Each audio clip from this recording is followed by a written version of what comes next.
네, 인간이 아무리 총명해도 흘러가는 시간을 다 헤아리고 주관할 정도로 총명하지는 못합니다.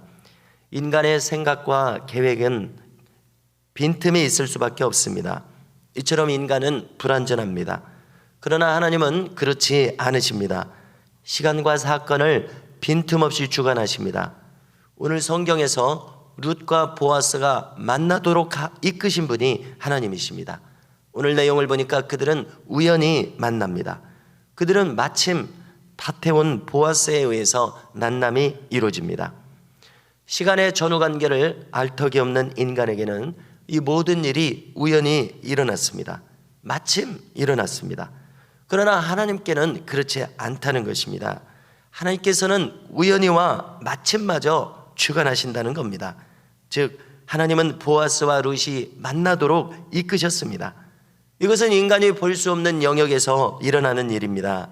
그야말로 히브리서 말씀대로 보이는 것은 나타난 것으로 말미암아 된 것이 아닙니다. 히브리서 11장 3절인데요. 우리의 현실 세계가 보이지 않는 50%에 의해서 결정되고 있다는 겁니다. 혹시나 보이지 않는 영역이 90% 이상에서 결정될는지도 모르겠습니다. 그냥 우리가 알기 쉽게 50%라고 이렇게 이야기를 해봅니다. 우리는 먼저 룻을 볼 때 그녀의 이 마음 씀씀이를 주목합니다. 그녀에게 신앙이 들어갔을 때에 그녀는 시어머니에게 선대하는 여성이 됩니다. 하나님의 자비하신 성품이 이 룻에게도 나타났다는 겁니다. 그래서 어머니를 따라서 어디든지 가겠다 이렇게 이야기를 합니다. 어머니가 너는 모압 땅에 남아있으라 했으니까 그렇게 해도 아무도 욕할 사람이 없습니다. 그러나 신앙이 들어갔을 때 어머니와 함께하고자 하는 마음이 있었고 어머니를 끝까지 따르겠다고 이야기를 합니다. 베들레헴에 함께 온 이 룻은 생계를 위해서는 무엇이든지 해야 할 입장이 됐습니다. 그녀가 생계를 위해서 몸소 나선 일은 이삭 줍기였습니다. 모세의 율법에 객과 고아와 과부를 위해서 이삭 줍기를 허용하도록 명령했었습니다.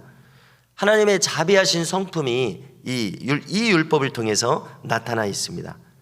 그런데 이 밭의 주인인 보아스는 이 율법 정신을 잘 이해하고 그것을 잘 준행하는 사람이었습니다.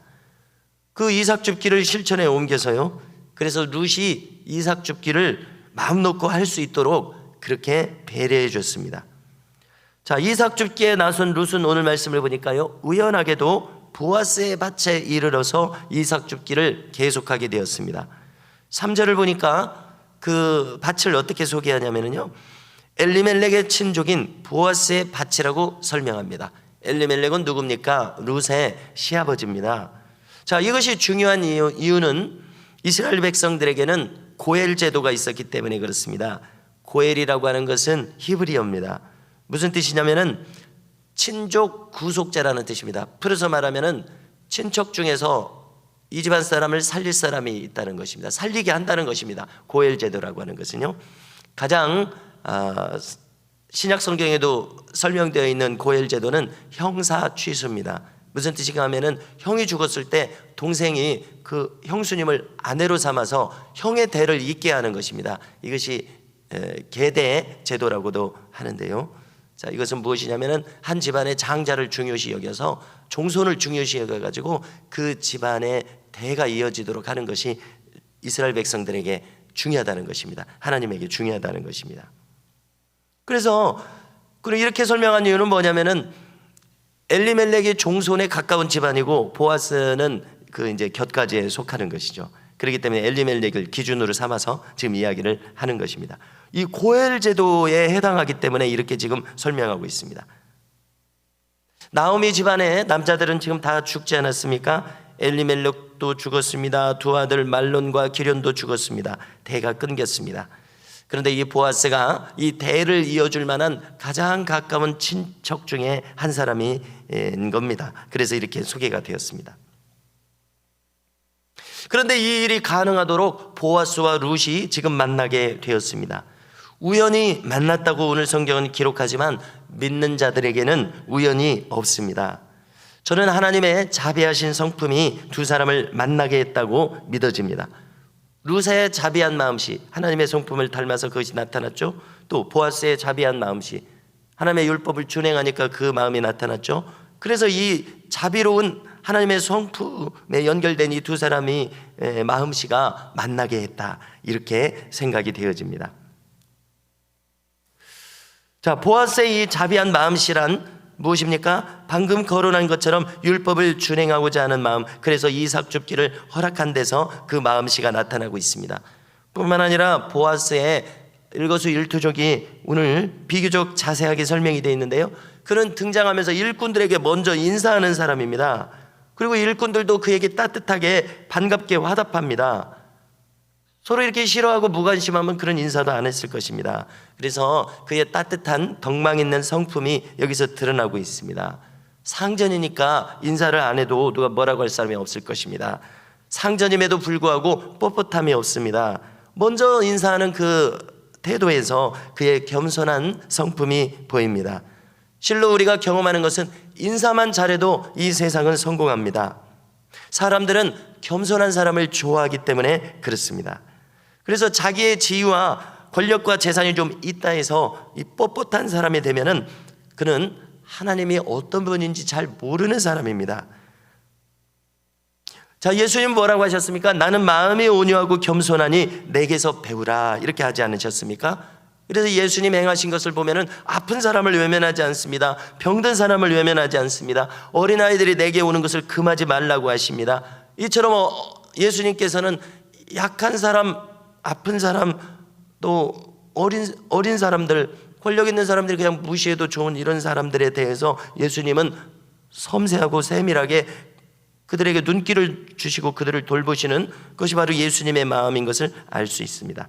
참된 신자는 자기가 이 청직이라고 하는 것이 뼛속 깊이 새겨져서 몸에 밴 사람입니다. 이것은 무슨 뜻입니까? 내가 지금 지위가 높습니다, 권력이 있습니다, 재물이 있습니다, 그것과 나를 동일시하지 않는다는 것입니다. 그것은 하나님이 나에게 주신 것이어서 그것과 나의 인격을 분리해서 생각할 수 있는 사람, 이 사람이 청지기 정신입니다. 그러므로 하나님이 주셨는데 자기가 공수라는 것을 깨달은 사람이 어찌 그것을 좀 가지고 있다고 해서 마음이 높아지겠습니까? 그러므로 그는 어떤 사람을 대하든지 오직 인간 대 인간으로 사람을 상대할 수 있는 사람이 됩니다. 그렇습니다. 이 사람이 바로 하나님의 마음이 무엇인지를 깨달은 사람이라고 믿어집니다. 그렇다면 어찌 하나님께서 그를 복주지 않고 그를 사용하지 않으시겠냐는 겁니다. 보아스는 룻을 눈여겨봅니다. 보아스의 눈썰미는 예리했습니다. 사람들 대충 보고 이렇게 뻣뻣하게 지나가지 않았다는 것입니다. 이처럼 하나님이 사용하시는 사람은 섬세한 사람입니다. 작은 일이라고 멸시하지 않는 사람입니다. 그야말로 작은 일에 충성하는 사람입니다. 그는 한눈에 이 룻이 이방 여인인 것을 알아차렸습니다. 그리고 그녀를 보호하고 나섭니다. 저 소년들이 건드리지 못하도록 조치합니다. 자기 밭에서 딴 데 가지 말고 여기서 계속 이삭 줍기를 하라고 합니다. 또 친절하게 마실 것을 제공합니다. 그러자 이 룻이 궁금해졌습니다. 왜 한낱 이방 소녀인 저를 이렇게 선대하십니까? 물었습니다. 그러자 보아스가 바로 당신 룻이 나오미에게 선대한 소식을 이미 들었다고 이야기를 합니다. 그렇습니다. 뿌린 대로 거두는 법입니다. 이처럼 하나님께서는 세밀하셔서 행한 대로 갚으시는 것을 우리가 읽게 됩니다. 이처럼 신자에게 우연이란 없습니다. 12절을 보니까 보아스는 한 걸음 더 나아가서 룻을 마음껏 축복하고 있습니다. 자, 그 축복의 내용을 찾으셔서 함께 읽고자 합니다. 12절입니다. 12절을 함께 읽겠습니다. 읽습니다. 여호와께서 내가 행한 일에 보답하시기를 원하며 이스라엘의 하나님 여호와께서 그의 날개 아래에 보호를 받으러 온 내게 온전한 상 주시기를 원하노라 하는지라. 아멘. 성도 여러분, 이 보아스의 말 속에 하나님의 마음이 담겨져 있고 그것을 그대로 보아스가 옮겨서 축복하고 있는 것을 느끼게 됩니다.